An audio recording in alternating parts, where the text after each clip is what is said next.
Hey guys, how's it going? Missing out here, and today we are doing another Kaijudo deck profile. This time it is Light Water Nature Skyforce Champions. Skyforce Champions have never really been considered good in my opinion. Like there's like a handful of decent ones. The first one that comes to mind immediately is Volaron, because Volaron is awesome. But overall, like they weren't the most played thing. There were a couple tournaments where like Skyforce Champions did win, but not to great success. And I've always wanted to find a way to make them work better ever since Starlight Strategist came out in set 3. And this is a list I found on the Kaijudo Discord that was made by Hayden. And I've changed some cards from Hayden's list, but I don't remember exactly how the lists are different. I feel like Hayden played Return to Soil, but I do not. So I'm not quite sure what other changes I have made to this list. But all credit for this deck goes to Hayden. So huge shout out to them. To get things started, we play 2 copies of Muktak. This is one of my favorite cards from the end of the game. While this creature is on the field, while you have a creature with 6,000 or more power at the end of the turn, you can take a creature from your mana zone and add it back to your hand, and then put the top card of your deck into your mana as new mana. We abuse this card a lot with Kurigar and the Boss Box deck I posted a while back. One of my favorite cards. Like, Muktak is just super, super cool. And most of this deck is 6,000 power or more, so you'll be getting to use that effect quite a bit. You might be able to bump it up to 3, but I haven't seen a reason to just yet. We play 3 copies of Full Metal Lemon. It's Full Metal Lemon, 3 for 3,500 blocker that goes to mana when it dies. Super good. We're also playing 3 copies of Bloom Warden. More or less the exact same thing as Lemon, except with water and with 500 more power. So that's also pretty good. This deck really likes blockers. We play 3 copies of Lunar Boar. Lunar Boar is basically a Firebird for creatures that have 6,000 power or more. While you have a Lunar Boar out, each creature that has 6,000 or more power costs 1 less mana to play. This ability stacks. And then also at the end of your turn, if you have a creature with 6,000 power or more in the battle zone at the end of the turn, you can also draw a card. So it's like a green Nyx, which is kind of cool. We play 3 copies of Crystal Memory to search your very specific pieces you're trying to find. Crystal Memory is just a really great card. Just searching your deck for anything. It gives you information to everything else that is in your deck, and then by doing that, you get knowledge of your shields to help you make better plays. So, Crystal Memory is just a fantastic card. We're playing Water and Light, so you know we're going to play the 3 copies of Piercing Judgment, best spell in the game.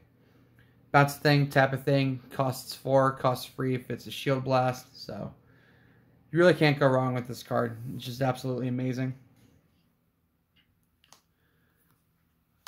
To keep going with Hayden's list, we are playing 2 copies of Earthbound Giant.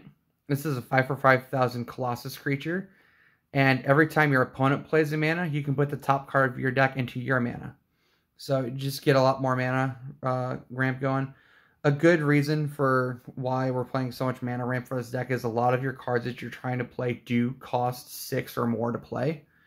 And when you need to get like multiple plays out at once and you only have like so many Lunar Boars out, you will need a lot of mana to get things going. We also play 3 copies of Wave Lancer. This is a Skyforce champion in a Leviathan. It's a 5 for 5,500. It has blocker, and when it would be banished, it returns to your hand instead. So you just have a constant blocker for going in. Super good. Has Skirmisher, but I mean, that doesn't really matter all that much. Alright, so 3 copies of Starlight Strategist. This card made me fall in love with Skyforce Champions, and I really wish that they could have been a lot better. Because this card alone made me want to like just break them in some way, and I've never really been able to do that. But 6 for 6,000, has Double Breaker, and whenever this card or one of your Skyforce champions enters the battle zone, you tap an enemy creature. So that card is just like pretty good by itself. I loved like playing that and then like going into like a Volaron, tapping their thing. Then I get to swing with Volaron because that's fast attack and do all this stuff. It's a really fun card. So it just opens up quite a few possibilities for the deck. It's just finding a way to make those possibilities work. We play 3 copies of Haven's Elite. Sorry. It is a 6 for 6,000 double breaker. And each time one of your non-evolution creatures that is a Skyforce champion would be banished, it gets put face down into your shields instead. So every time a Skyforce champion dies, it goes to your shields, so you can get it back later, which is pretty neat. We play 2 copies of Virtuous Alcadeus. This is a 6 for 6,000 double breaker, if you're noticing kind of a theme here. And this creature cannot be banished while it has more than 0. So as long as it's not at 0, it can't die. So that's cool. It's a pretty annoying card. We play 3 copies of Ravu the Stormbringer. This card is cool. This was the structure deck card from Evo Fury. So 6 for 11,000, evolves off of any Skyforce champion, has double breaker. At the end of your turn, you untap all of your creatures, and all of your creatures have blocker. So it turns your entire deck into blockers that untap at the end of the turn, which is really, really cool. So you can start going in for all their shields. If they hit you with like a Stormspark Blast, that's fine. You can untap all your stuff at the end of the turn anyway, and just have all your blockers set for next time. And then you can block with your Skyforce champions. If you have Haven's Elite out, if they die, you go into the mana, or they go into your shields, and you can get them back again later. It's all really, really good. I think this is a really neat card. It's probably not the best one, but it's definitely something really interesting that the deck can do. 2 copies of Tornok the Void Shaper. This is a Void Spawn and a Skyforce champion. 7 for 8,500. It has double breaker. And when this creature attacks, you can clash with your opponent. And if you win the clash by revealing a non-evolution creature or a spell, instead of putting it at the bottom of the deck, you can play it for free. So let's say you clash with your opponent and you win by revealing a Virtuous Alcadeus. Just play it for free then. So it just cheats out more of your Skyforce champions. There isn't necessarily, like, the high card count isn't as high as like other decks, so I don't know how often you'll actually be resolving this clash effect. But it's just another way to get out some more Skyforce champions. And if you have a strategist out, you play it and you get to tap something for free. So that's also cool. One thing that is different from my list than Hayden's is there are supposed to be 2 Azuri in this deck. I currently only have 1, but know that there are supposed to be 2, so we're just going to pretend that there's 2 showing right here. Azuri is another evolution creature. It's a 7 for 11,000. Evolves off of your Skyforce champions. And when this creature enters the battle zone, it's a Stormspark Blast. So it just taps everything. And it also has double breaker. So it has that going for it as well.